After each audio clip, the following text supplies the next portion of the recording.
निधिवन मथुरा शहर के वृंदावन धाम में एक सुंदर वन है, जिसे वृंदावन अर्थात तुलसी जी से घिरा हुआ एक सघन वन।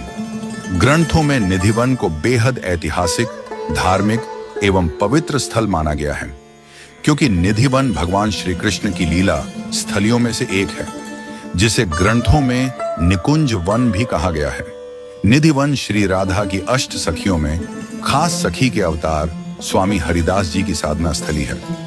यह वही जगह है जहां स्वामी हरिदास जी को भगवान बिहारी जी के विग्रह का स्वप्न आया। मान्यता है यहां आज भी मध्य रात्रि के समय भगवान श्री कृष्ण राधा रानी और सखियों संग रास करते हैं। यहाँ तुलसी के विराट वृक्ष हैं, मानो जैसे सखियां खड़ी हों। निधिवन की संध्या आरती ही दिन की अंतिम आरती होती है, क्योंकि संध्या आरती के बाद यहाँ कोई नहीं रहता। इसीलिए निधिवन के पट संध्या आरती के बाद बंद कर दिए जाते हैं, जिसकी वजह से यहाँ रहने वाले सभी पशु पक्षी निधिवन छोड़कर स्वतः ही चले जाते हैं। निधिवन में स्वामी हरिदास जी को मिले त्रिभंग आकार के विग्रह का नाम उन्होंने ठा श्री बांके बिहारी रख दिया। बांके बिहारी जी को हरिदास जी ने सर्वप्रथम निधिवन में प्रतिष्ठित किया था, जिनको आज अनगिनत लोगों के इष्ट देव के रूप में पूजा जाता है। पौराणिक कथाओं में वर्णित है कि बादशाह अकबर भी स्वामी हरिदास जी का संगीत सुनने के लिए अपना वेश बदलकर निधिवन में आए थे। निधिवन वह वन जो चारों ओर से तुलसी से घिरा हुआ घना वन है, जिसमें तुलसी और मेहंदी के पेड़ एक दूसरे के साथ खड़े देखे जा सकते हैं। तुलसी के इतने विशाल पेड़ सिर्फ निधिवन में ही पाए जाते हैं, जिनकी डालियां ऊपर की ओर न बढ़कर नीचे की ओर विकसित होती हैं। जबकि इन पेड़ों में न तो कभी पानी दिया जाता है और न ही इनकी पूजा की जाती है, इसके बावजूद ये हमेशा की तरह एक जैसे हरे भरे रहते हैं। ग्रंथों में लिखा हुआ है कि निधिवन ही वह जगह है जहां श्री राधा कृष्ण मध्य रात्रि तक रास किया करते थे। शास्त्रों में कहा गया है कि निधिवन में दिन की अंतिम आरती होने के बाद यहाँ के सभी द्वार बंद कर दिए जाते हैं, क्योंकि ऐसा माना जाता है कि श्री कृष्ण और राधा के स्वरूप था। श्री बांके बिहारी दिन ढलने के बाद रात्रि में निधिवन आकर श्री राधा और उनकी सखियों संग रास रचाते हैं। यह रास प्रत्येक रात्रि से प्रारंभ हो मध्य रात्रि तक चलता है।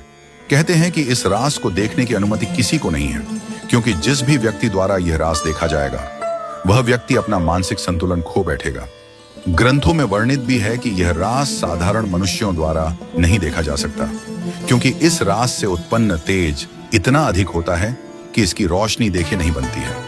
हम बात यहाँ पर रास की कर रहे हैं, तो आपको बता दें कि श्रीमद् भागवत में भी लिखा हुआ है कि शरद पूर्णिमा के दिन श्री कृष्ण श्री राधा व गोपियों संग निधिवन में महारास रचाते हैं। रंग महल निधिवन की वह जगह है जहां भगवान श्री कृष्ण और राधा जी रात्रि में रास करने के बाद आराम करने आते हैं। इस जगह को निधिवन का एक और मंदिर कहा जाता है, जिसके लिए आज भी मान्यता है कि इसे प्रथम बार श्री राधा द्वारा श्री कृष्ण के आराम के लिए सजाया गया था।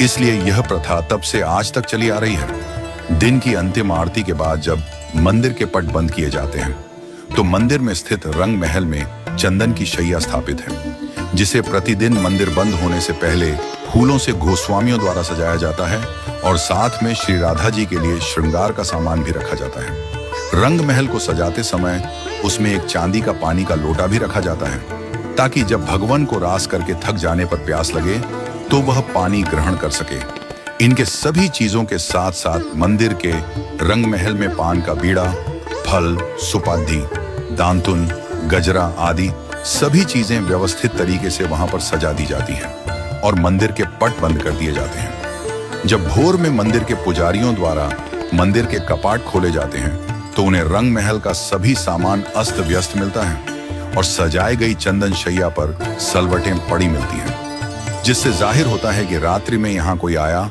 फिर उसने इन सभी चीजों का प्रयोग किया और मंदिर के कपाट खुलने से पहले वहां से चला गया। हम आपको बता दें कि जब भी आप निधिवन देखने जाएंगे तो वहां पर आपको एक कुंड भी देखने को मिलेगा। इस कुंड को ललिता कुंड कहा जाता है।